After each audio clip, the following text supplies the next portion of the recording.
имрӯз замоне расидааст ки ихтисосҳои ҳуқуқшиносӣ бо забонҳои хориҷӣ аз ҷумла забони англисӣ, олмонӣ, арабӣ ва ғайра таъсис дода шавад.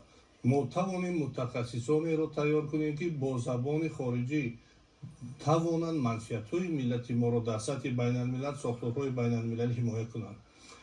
ман андеша дорам барои рушди соҳаи ҳуқуқшиносӣ ва тайёр намудани мутахассисони касбии забондон замоне расидааст ки дар кишвари мо донишгоҳи ҳуқуқшиносии Тоҷикистон таъсис дода шавад, чунки имрӯз бисёр пароканда аст.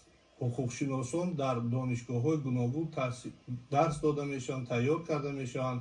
маркази ягона имрӯз агар факултети ҳуқуқшиносии донишгоҳи миллӣ бошад, лекин ҳамин ихтисосот дар дигар донишгоҳ ҳам аст ва кулли ихтисосҳое ки дар соҳаи ҳуқуқшиносӣ ҷой дорад, онҳо дар ҳамин пароканда дар ҳар ҷо дарс дода мешаванд ва он мутамарказ карда шавад ва як донишгоҳе таъсис дода шавад ки тавонад бо назардошти иҷроиши дастурҳои пешвои миллат манфиати миллатро ҳимоя карда.